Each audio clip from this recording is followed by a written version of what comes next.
The Deercast is brought to you by Divana Hunting, Tom's Targets, Style, Game Larder by Tarrant Refrigeration, Harkeela and Fox Bullets. So hello everyone and welcome back to the Deercast. You're joining us on episode 40 and we are very kindly joined by Vern from Virtus Precision Limited. Now Virtus Precision, if you haven't come across them already, are manufacturers of bullets. I believe, and I might be about to be told that I'm completely wrong, that there are 3 bullets in the arsenal, if I can call it that, the Merlin, Osprey and Eagle. And as we'll probably get onto later, I've actually been testing one of those bullets recently. So as I said, very kindly joined by Vern. So thank you for coming, Vern. Tom, Harry, thanks for having me. This is a real big honor, and to be able to be on your podcast. Open to you. Please ask any questions. Let me know where I can give you any information.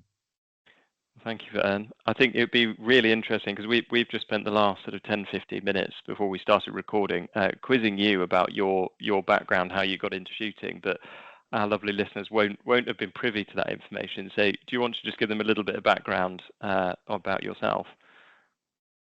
Right. So as you can probably hear at my accent, I am South African. So I was born in 1977. I grew up in the apartheid era in South Africa. I've got a very, very big, rich shooting background itself. That started off back in 1983 at the age of 6 years old.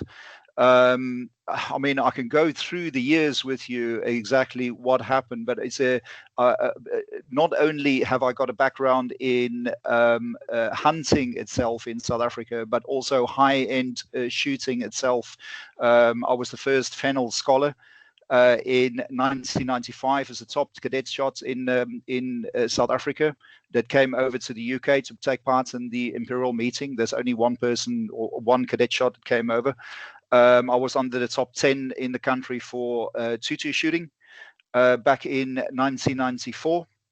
And I was part of the under 25 South African under 25 shooting team that came over in 2000 to take part in the Imperial meeting again in the Millennium Imperial meeting in 2000.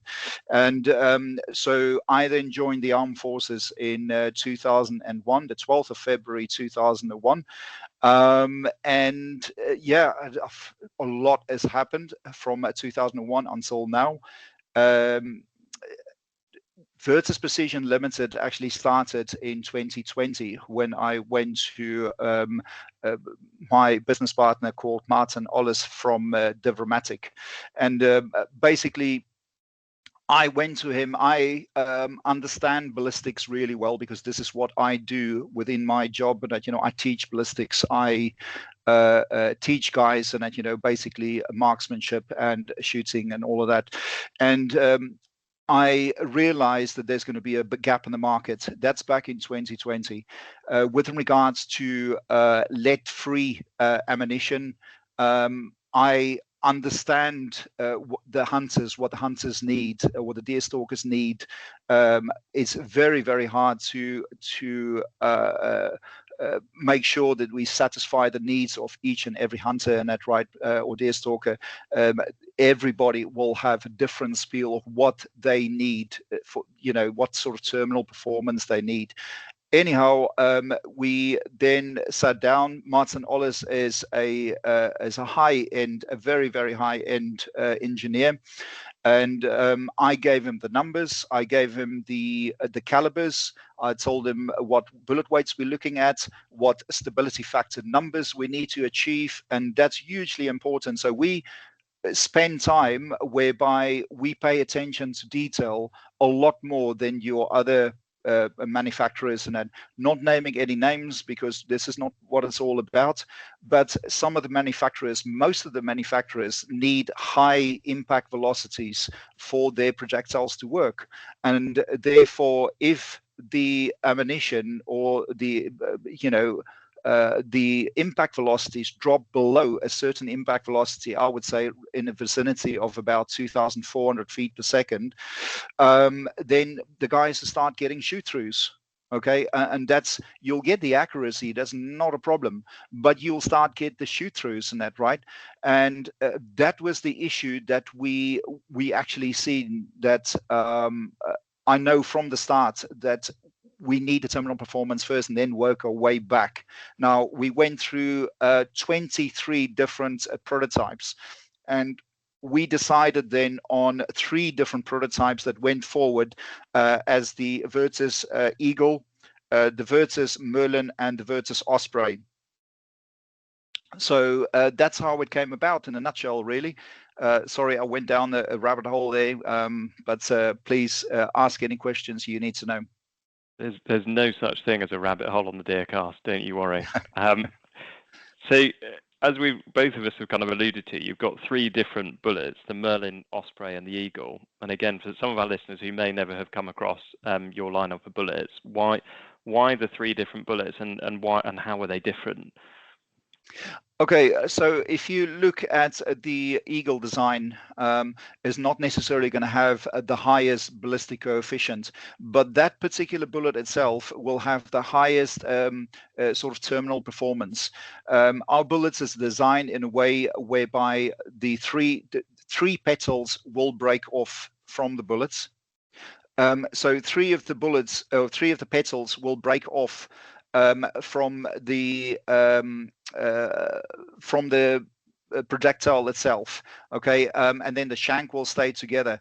Now, the Virtus Eagle itself will break up at impact velocities of 750 feet per second impact velocity. That's the lowest impact velocity that we actually shot it through 10% ballistic gel, whereby all 3 petals still came off, and the shank still sort of like stayed together and that, right?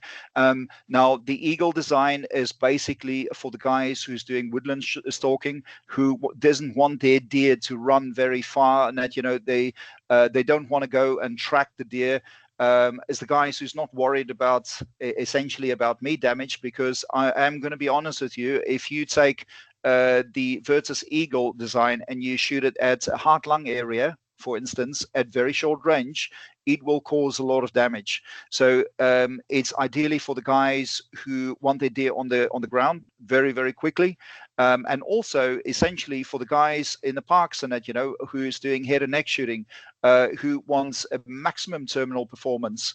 You know, head and neck shooting is for those guys, the professional guys, and that, you know, that know what they're doing. Yeah, that's the Virtus Eagle. Now, the Merlin design itself, the me-plat, or the hole in the front. So essentially, the way that all 3 bullets are designed, you've got a hole drilled to a certain depth in the me-plat of the bullet, or the front end of the bullet, okay, to a certain distance, and then you've got 3 hairline slots on either side, on the sides of the projectiles. Now, depending on what design it is, it depends on how deep those 3 hairline slots essentially are.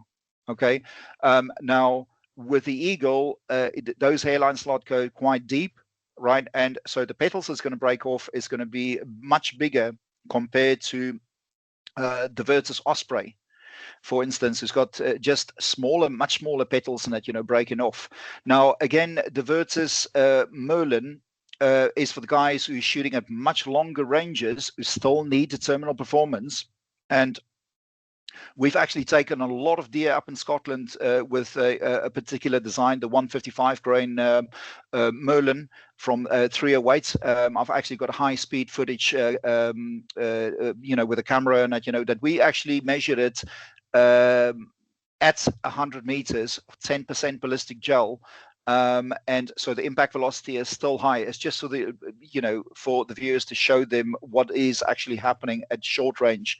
Now, again, at longer range, we've taken deer at particular extended ranges and that, you know, where we basically had no choice, and it was still working really, really well.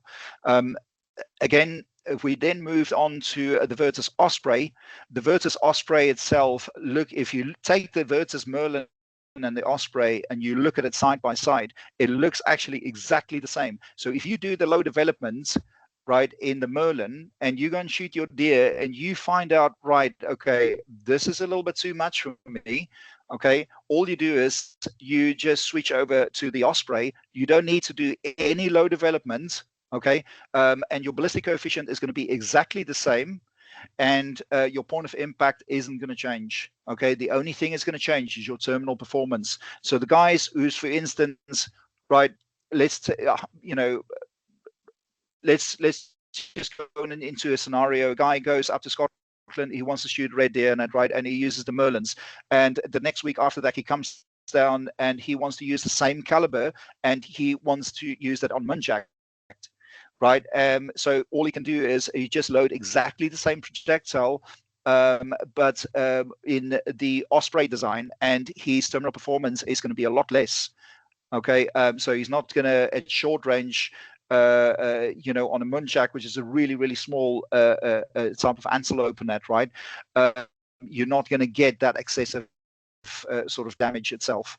But yeah, the bullet itself, the projectiles work really, really well. We've got really good feedback from it. And hey, I'm going to be honest with you, there are going to be people out there that's going to be like, yeah, that's not for me. I like my Barnes or whatever projectile. That's fine. That's fine. All you need to know is where's your limitations.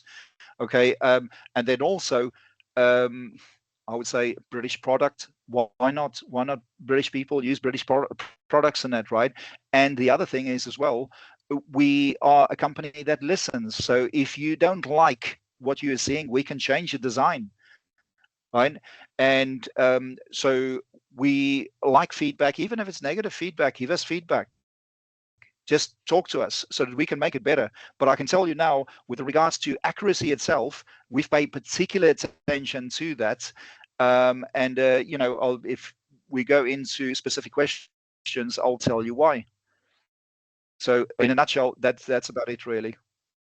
I think that's one of the major selling points of the Virtus line of bullets to me is the ability to have potentially one bullet, well, the same load but in 3 different bullets for different quarry and different species. Because I think the thing that to me everybody has struggled with moving from lead to copper or lead free is that our lead bullets were perhaps a little bit more versatile in the past, in that you could have one lead bullet and it pretty well covered all the species, whereas moving to lead free, people have struggled. They've not been able to have that same kind of universality, if that's the word.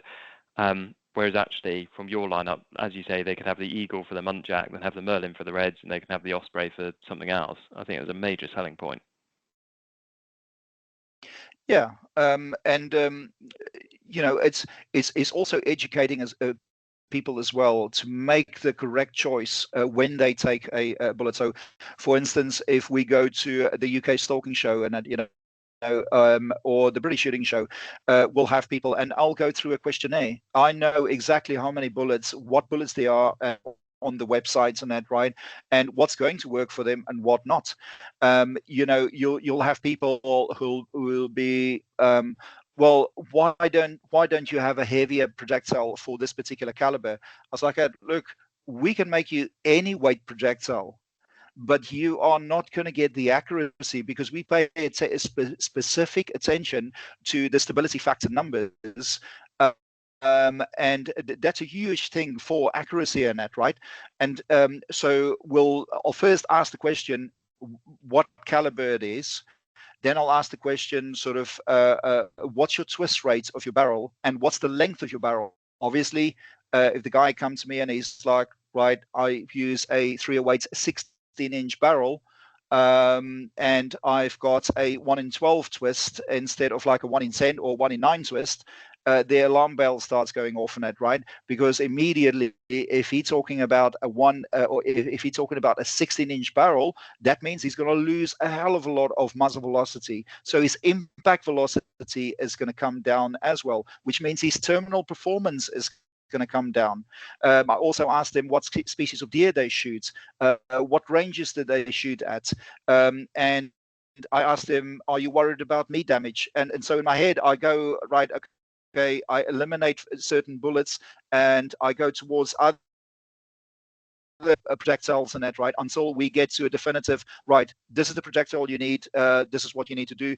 And we also help them with load data and that, as well, because we've got a whole database of load data. We don't give a specific load data out unless it's been tested by the Birmingham proof house itself, where we test all our commercial loads for the commercial sort of ammunition itself that we provide to various customers.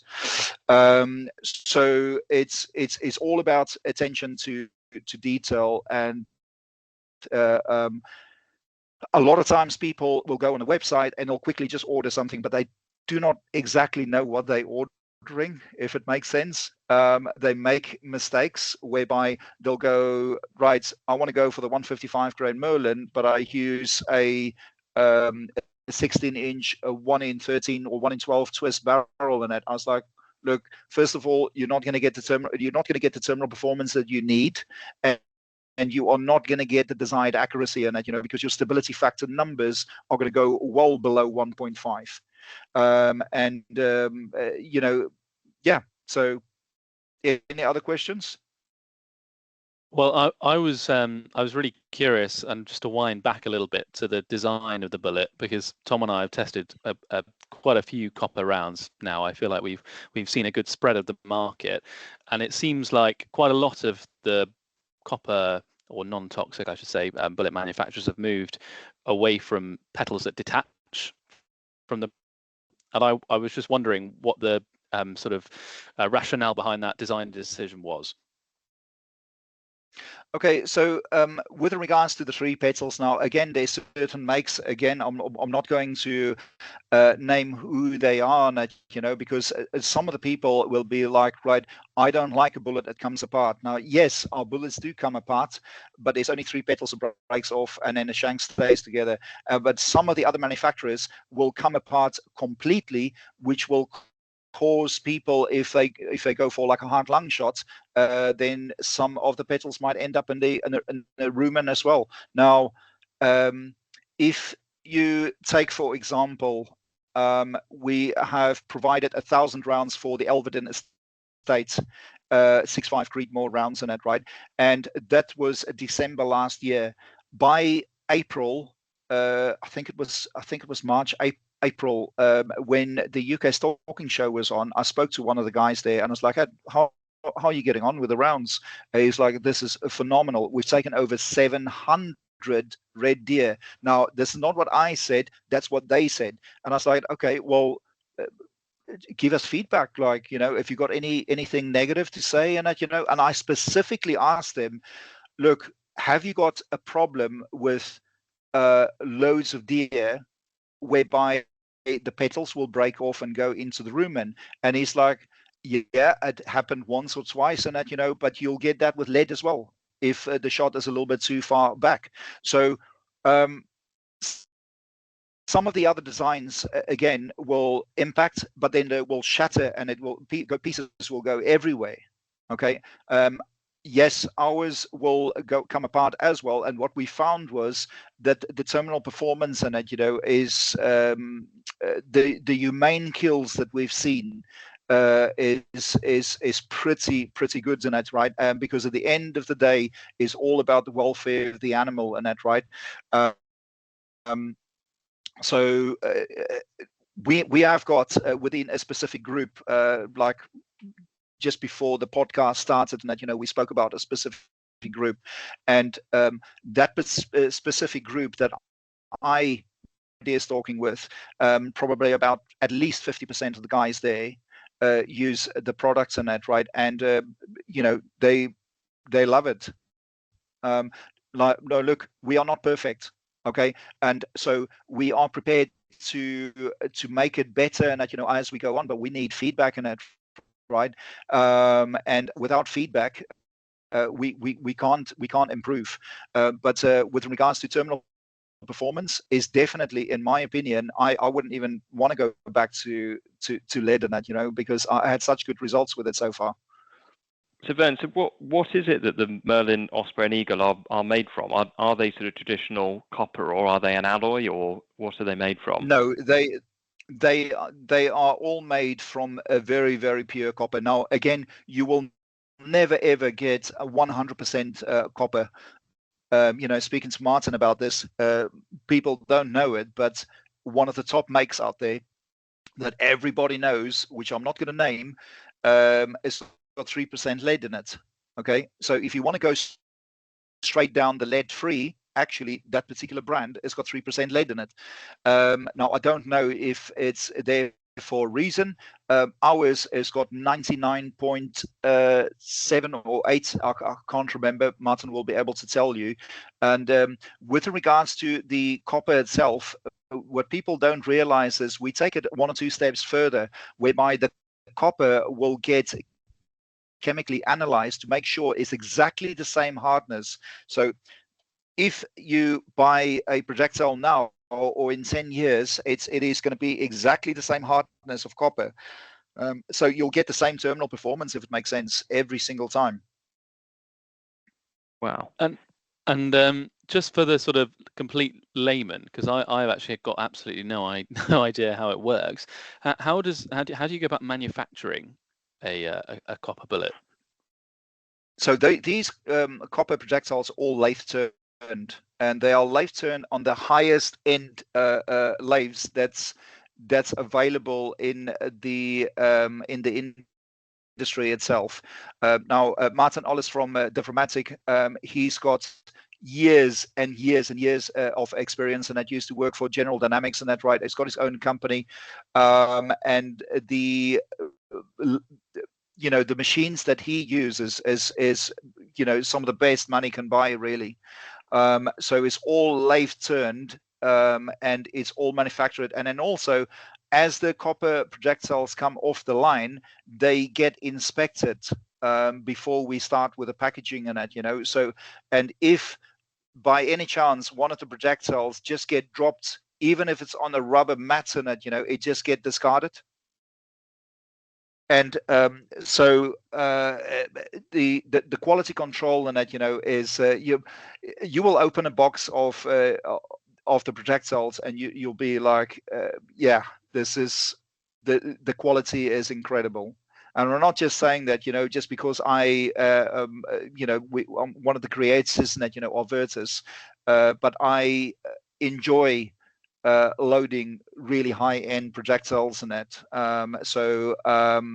Looking at the Virtus projectiles, you will see, and you compare it to any of the other makes, it's of very, very high quality.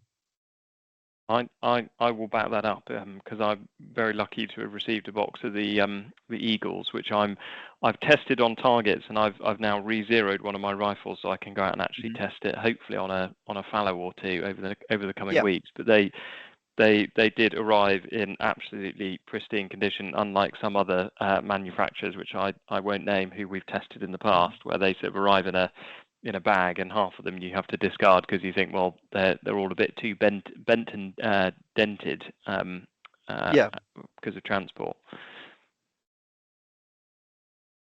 Yeah. So no, it's a real privilege, and that seeing Martin and his team and that producing a projectile. So I'll basically say, right, okay, we need this weight of projectile, we need to have these stability factor numbers, and then we need to achieve this. A lot of people will come to us, for instance, at the stand, and they'll be like, yeah, you've got every single caliber here, but you've got no 303. And I'm like, look, we can produce any caliber you want and at any weight you want, but we want to give you the best sort of accuracy. But with regards to caliber, any caliber you want. But how many projectiles are you hoping to buy? Oh no, I just want 20 of that. So it doesn't make any business sense then to design a projectile and only for somebody to buy 20 projectiles. So we will be like, right, we just can't help you with that. With regards to accuracy, to give you an idea, like we've had some really good feedback with accuracy, and I'll use two instances with regards to the projectiles that really impressed me. One of which was a specific project with a specific projectile. I'm not going to go into any details on that, but the rifle itself was in a vice. Okay, I did the low development beforehand for it.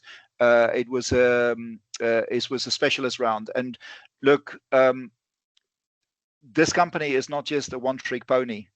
The other stuff that we can provide is, I kid you not, is world leading, that the Americans are still looking out for, that the Americans haven't even achieved yet. But with regards to this particular ammunition, or let's say this caliber and that, right? So the weapon is in a vice. They were set it up at 300 meters. They shot it at a big sort of screen. Okay, and they fired the first round, and everybody is like, yeah, we've got the projectile, we can see it through the spotting scope, high-end spotting scope, yeah, we're on target. Okay, they fired a second round, and the guys are like, okay, we don't know, we've got a problem here. Okay, and when they fired the third round, they're like, okay, this is just crap.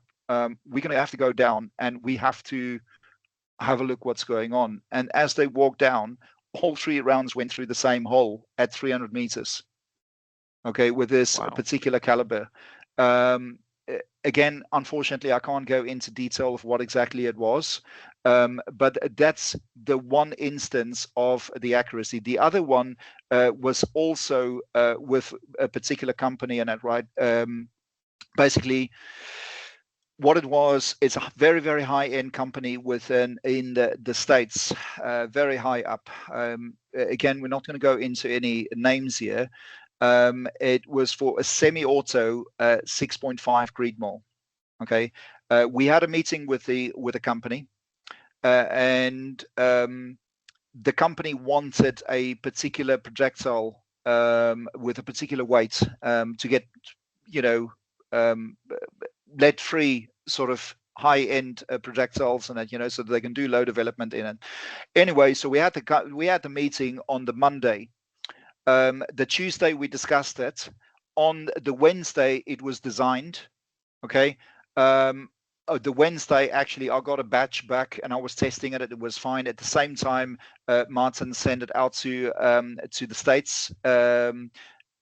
They got it basically on the Friday, and on the Saturday they tested it. Right. That's how quickly we turned it around.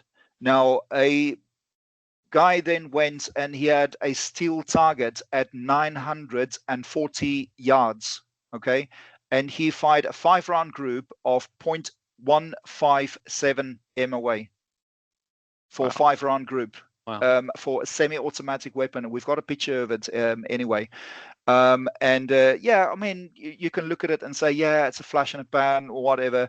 But the average group size at 100 meters was 0.3 MOA. In my opinion, for with regards to any sort of hunting itself or any deer stalking, if you can have a group of 1 MOA, that's the industry standard there. Anything over or smaller than that is an absolute bonus. So to have a semi-auto rifle, okay, printing on average 0.3, actually the average overall was 0.35 MOA. On average for all the groups that they fired, I thought was incredible. Yeah. So that's the accuracy wise. We had loads and loads of other accuracy sort of feedbacks on that, itself. But look, at the end of the day, it's not about the accuracy only for us. It's about what does it do at the target end? What does it do with regards to shooting deer? Am I going to have a projectile that's actually going to do the job, that's going to put that deer humanely, dispatch it humanely without having anything suffering or running away or or not being tracked, or worst case scenario, will lose the deer. That's not what we as hunters or as deer stalkers are trying to achieve in that, right? So yeah, I get it. There's a lot of people out there. You won't be able to satisfy the needs of everybody, and unfortunately, I'm going to have to tell you, there's also a lot of keyboard warriors out there, and we're not going to get into any debates or anything. If the guys want to use what they're using, okay, crack on. As long as you know where the limitations are.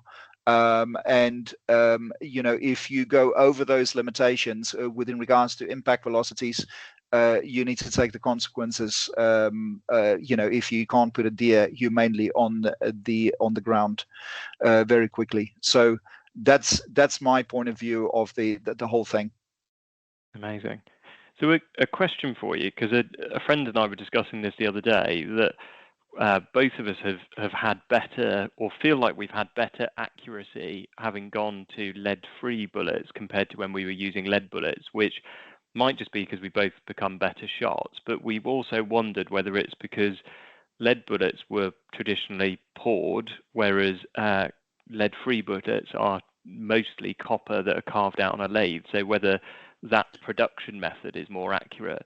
Do you have a view on that? Can you settle that debate for us? So Tom, all our projectiles now, again, the F-class guys has had our projectiles, and they said that the accuracy is absolutely phenomenal, and the precision of each projectile from one to another. Doing all their measurements, and they pay attention to detail. Now, again, you'll get a lead projectiles that's going to be really, really bad quality in it, right? And you're going to get a lot of variation from one to another. I use for high-end target rifle shooting, we are not allowed to use any lead-free projectiles past 300 yards. And even if you do use it at 300 yards, it needs to be an expanding lead-free projectile, right? I'm talking about Bisley itself.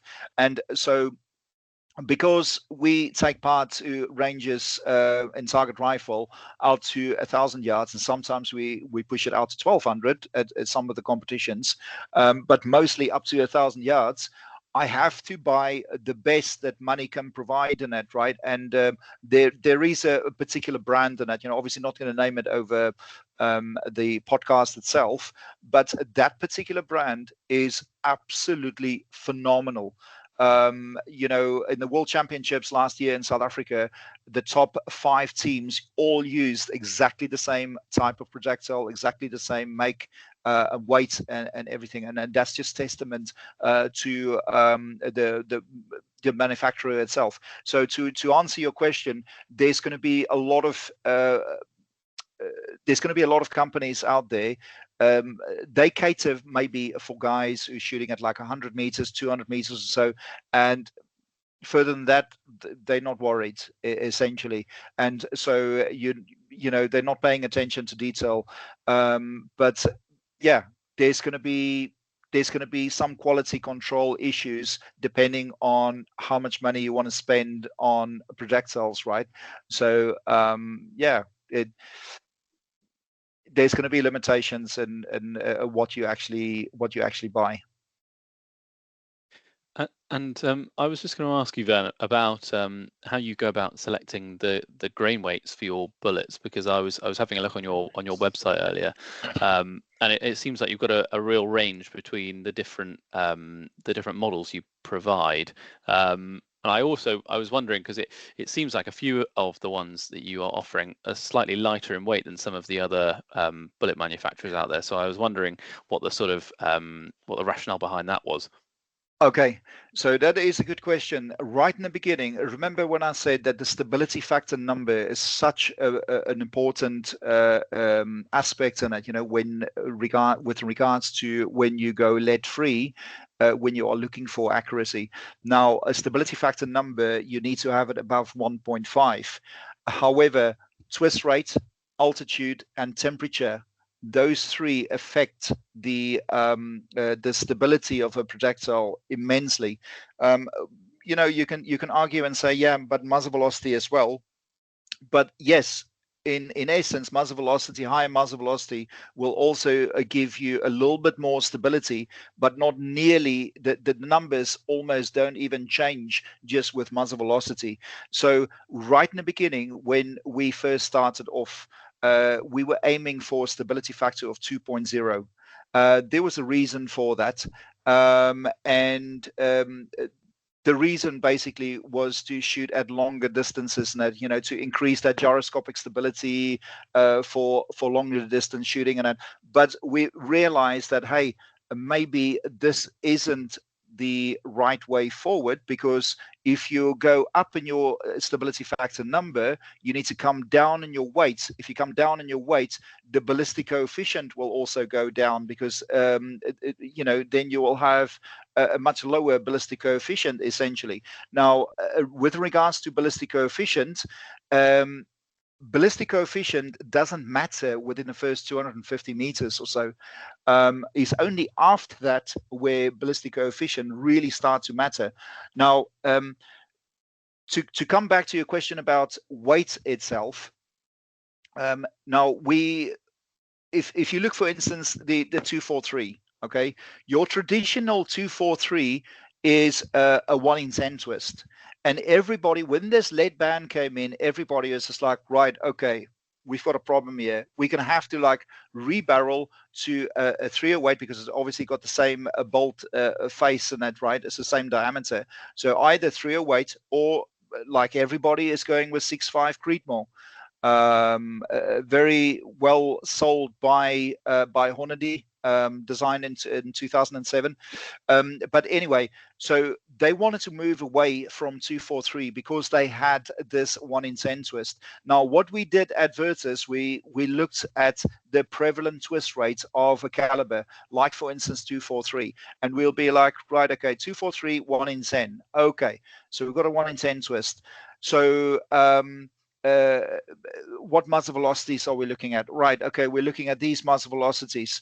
Okay, so the stability factor that we're going to be after is 2.0. So if we go for 2.0 stability factor, and that is at station pressure of 29.92 inches mercury and 15 degrees Celsius, okay, with a stability factor of 2.0, we ended up with a 70 grain projectile in that, right? And that's why we had, remember what I said about going through the checklist with the guys, right? And whereby, according to what they tell me about their rifle, sometimes they don't even know what twist rate it is. And then I just help them, and I'm like, okay, I've got a, you shoot a 308. Okay, what make is it? It's a ticker. Right, you're shooting a 1 in 11 twist, then that's fine. And then we move on. And so I then choose the bullets and that, for them, according to what they are answering, what questions they are answering, or the questions that they're answering to me. So yes, there's going to be some lightweight projectiles, and look, and some of the projectiles, some of the calibers, like for instance your 22-250, we basically put our hands up and say we could not get a viable projectile for that. Why is that? Is because some of the 22-250s are shooting with it's got a 1 in 14, and some of them even 1 in 15 twist barrel. So now we got to get our stability factor numbers, and we need to provide a weight that's going to stabilize in a 1 in 14 and a 1 in 15, and you sit with a 25, maybe a 30 grain projectile. I mean, that's just not viable. And so we went, right, okay, hand up, we can't do this for 22-250, but what we can help you with is all the other calibers and that, right? So yeah, does that answer your question? Yeah, no, absolutely. And is there a preferred caliber that you have for copper rounds, or do you think they all work in their own scenario? Dangerous question, Harry.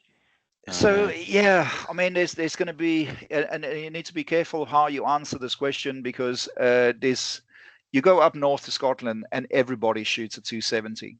Okay, come down to south to England, and a lot of people are using their 243s, and they love it. what we found is, as you go up in diameter of bullet, like for instance a 308, let's take a 308 and that's why it is such a versatile sort of caliber in itself. Very, very much underestimated as well for long range shooting. We've got a 125 grain in that. We've got a 140 grain. We've got a 150 grain. We've got a 155 grain. We've even got a 180 grain. But your 180 grain isn't going to work in 30 cal and 308 in, say, for instance, a 1 in 12 twist or a 1 in 10 twist. It will work in a 1 in 9 twist and a 1 in 8 twist. Now, if you ask me what caliber, okay, and again, I don't know, I'm not going to start a caliber war here. All I'm going to tell you is what I use, and I know it works, and it shoots lights out. And also there's so many different projectiles and that, within that line as well is, I'm just going to name it. It's a 308. At the end of the day, if you're doing the deer stalking itself, it's about how well can you read the wind, right? And 9 times out of 10 you would choose not to shoot if there's any wind, right? But that depends on how far you can actually be away from the animal. Obviously, you need to look at impact velocities as well. So if you know that your impact velocity, let's take a particular brand and we'll go 2,400 feet per second impact velocity, and you shoot with that particular brand, and the animal is, say for instance, that 2,400 feet per second equates to arguments of, say, 170 meters or whatever, or say 160 meters. And I go and I'm stalking this animal and I go, right, that animal is 180 meters away. Yeah, you can take a shot. But you just need to be aware that you are dropping below that impact velocity where that round is still going to perform. Now, and then you can argue, well, I'll shoot it through the shoulders, so there's going to be a lot of bone there that's going to help with the expansion. Yeah, fair enough.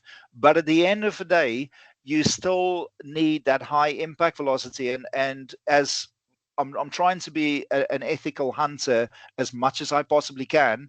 If I know my impact velocity of 2,400 feet per second equals 160 meters, and I'm laser range find that animal and it's 180 meters, I'll try and close in at least, so I know I'm going to get the terminal performance.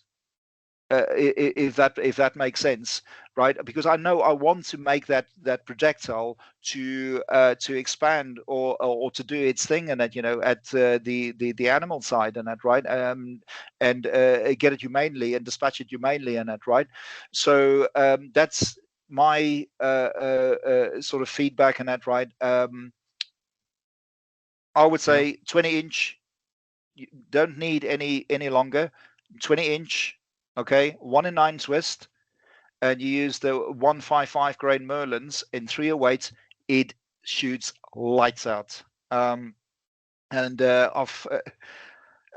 There's so many other different calibers that, look, we've had really good feedback for 6.5 Creedmoor, and that, even the 7 PRCs, and that, we made a specific projectile for 7 PRC the other day. Absolute awesome caliber.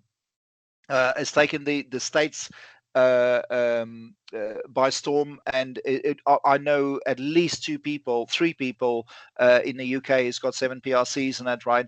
And we've designed a specific projectile, and that, for them, which is the 165 grain Merlin. That's just in the beginning stages, and that as well. We've got low development for that. We've got low data for that. If you look at the different projectiles, let's take, for instance, the 7mm projectiles. That same 165 grain, because I know the 7 PRC shoots with 1 in 8 twist. That 165 grain will not work in a 7mm08 because the twist rate is going to be 1 in 10. You see, so because that twist rate is 1 in 10, say 1 in 9, some of them is 1 in 9, you're not going to get that stability factor. Excuse me. And that stability factor number in that, right? And so you are not going to get the accuracy, the desired accuracy in that. So so you're not going to get the performance. But I really do like my 308s and that, right? And it gives me everything that I need. And that same 180 grain target projectile is still supersonic out to over 1200 yards. Okay, so it's got a very, very, very high ballistic coefficient for that particular projectile. And if I want to then change over and go like, right, okay, I want to go and shoot deer, then I just change over to the 155 grain Merlin. You're in very good company, Vern, because we're both 308 shooters ourselves. We're also both reloaders, which I'm conscious some of our audience won't be. So is it possible for someone to get your bullets in a sort of factory loaded offering? Yeah, so we've got factory offerings in 308, 65 Creedmoor, 270. The 270 has now been sold out.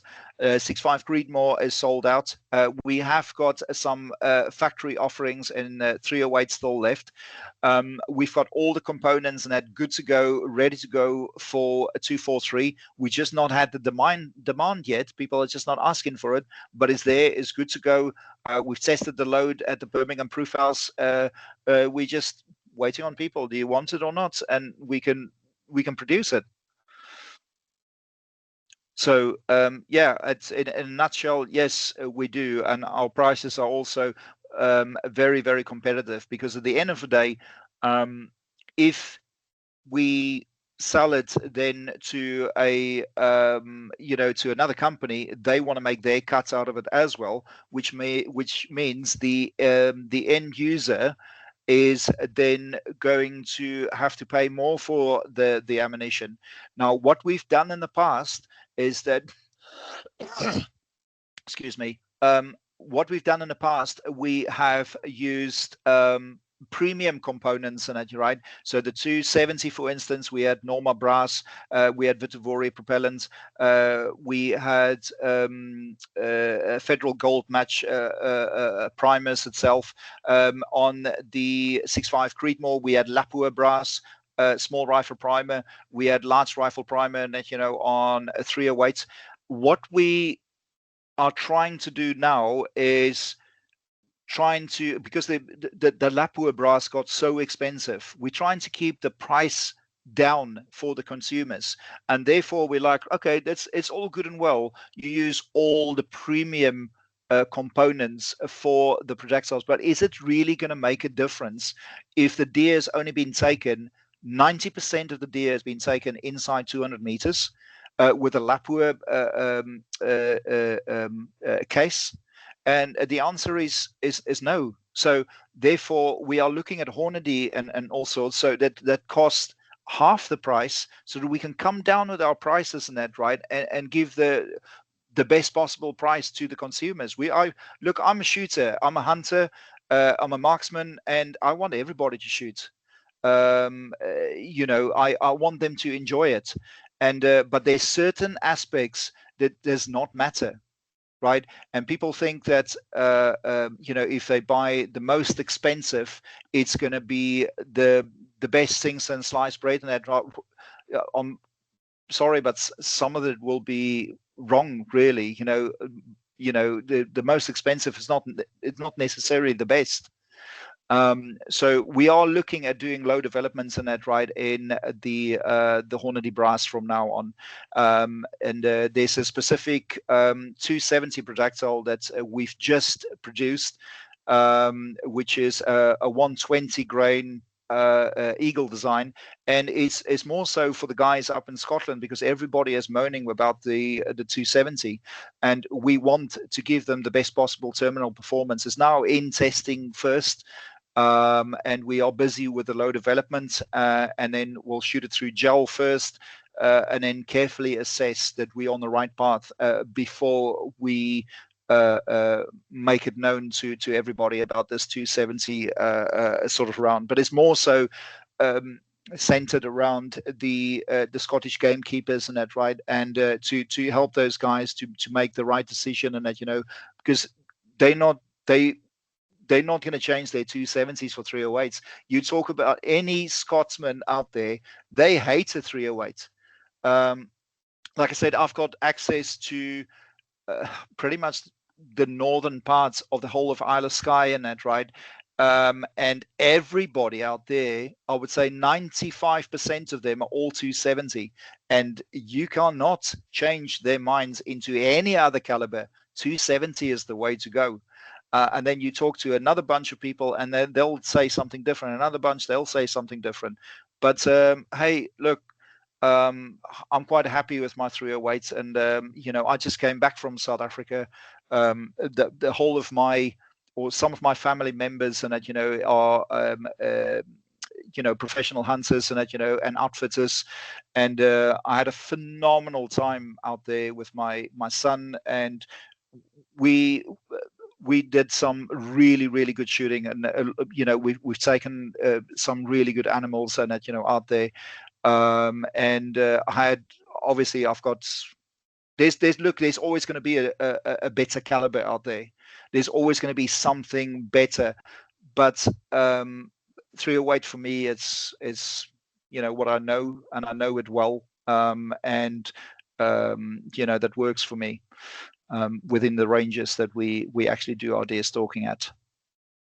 Thank you, Vern. I mean, it's amazing to hear all about Vertus Precision, because it strikes me it's a company for hunters, by hunters, that isn't, I hope you don't mind me saying this, isn't sort of so arrogant to think, well, we've made a product and it's perfect and that's it. You're still out there listening and listening to feedback and tweaking and developing it if you need to, which is really great to hear. And as I said, I've got some eagles, some 140 grain eagles loaded up with some N140, which I'm going to hopefully get out and test on some fallow prickets over the next few weeks, and I'll be sure to keep you posted on the results, which, based on the paper targets, are going to be good. I'm conscious we haven't warned you of the next bit of the podcast, Vern, but with all our guests, we do a little segment called Bobby's Bits, which is named after Harry's younger brother. And it's not as dodgy as it sounds, I promise. But we ask all of our guests, what one piece of deer stalking kit or equipment could you not live without? And also, is there a piece of kit or equipment that you're hankering after? You can answer those in either order. That's a good question. One thing that makes you very efficient in the field, and I think everybody will agree, is your thermal spotter. Okay, so if you have a handheld thermal spotter and that, right, it just brings you on to any sort of heat signature straight away. You know, without that, without seeing the deer at first, you know, you can't. You need to find a fix and then close in on the deer, and without seeing it at first, you know, that has been a phenomenal bit of kit, and that, you know, it makes you so much more efficient on the ground. So I would say thermal spotter, and that, you know, for me, the second bit. And you would think that I would go straight for ammunition and weapons and optics itself, but again, knowing your range to the target is also very important, because if you are going to shoot at extended ranges, say for instance 250 meters or so, you need to know the range exactly to the target itself, and so you need to either you know, do your calculations, and that, you know, we are very much trained high end in that, right? And so I don't really need a Kestrel or anything. I only need to memorize one number when I get a range to a target. I memorize one number, and according to that particular number, that's that is linked to the particular caliber, and that I know exactly what my drop is going to be instantly. So that's one of the neat things, and that, you know, that we get taught, you know, within the organization. So kit that I would love to have. The sky's the limit. I would probably say, for up in Scotland, I would probably say a 6-wheeler quad if I go out on my own. So it gives me the mobility, it gives me range, it gives me the ability to go out at further sort of areas and that, right? And a 6-wheeler quad with maybe a winch on the front. Sometimes you have to go out alone, and God forbid you get stuck in it, in the middle of nowhere, and you can't get yourself out, and you got to walk do the walk of shame back to the vehicle, and take you hours to get back. With regards to weapons itself, calibers, I really do like the 7 PRC, the 7mm calibers. Even though I eared towards the 308, the old 308, and that, at the end of the day, you still need to be able to read the wind properly in that, right? And your 7mm calibers, look, 6.5 will do it as well, but I'm not a massive big 6.5 fan itself, especially if you go and do some hunting down in Africa and that, right? So if you want to go, say, to the Eastern Cape in South Africa, and you want to go and hunt there, I will leave the 6.5 caliber. I wouldn't take a 6.5.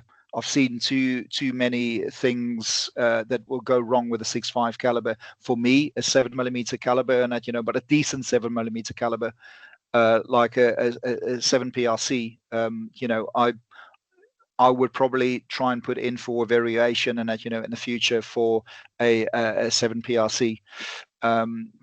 There is a high-end individual, unfortunately, which I can't name on the podcast itself, but it's an extremely well-known person within the UK. We can talk about it afterwards. And I just got a 7 PRC build for this individual, and it's absolutely awesome. The scope that we decided upon is a Boris Eliminator 6. So he doesn't need to do any guesswork or anything. It's built-in laser rangefinder with all the bits inside it. It accounts for inclination, declination. It also accounts for barometric pressure and everything. So all you do is just put the crosshair on the target, laser rangefind it, and then get an instant holdover.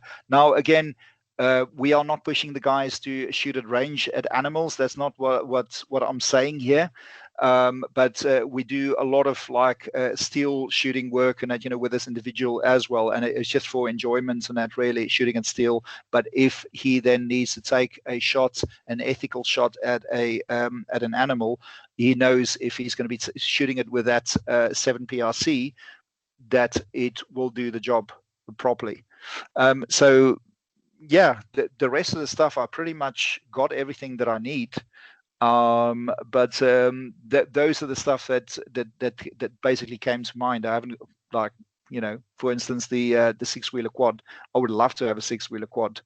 But yeah, any more questions? No, I'm very conscious. We firstly that we put you on the spot with that one, Vern, and secondly that we've taken up a good hour and a bit of your time. So no, that's not a problem. It's been an absolute honour to have you on the podcast, and thank you for being so generous with your time and talking us through all of the Virtus range of bullets.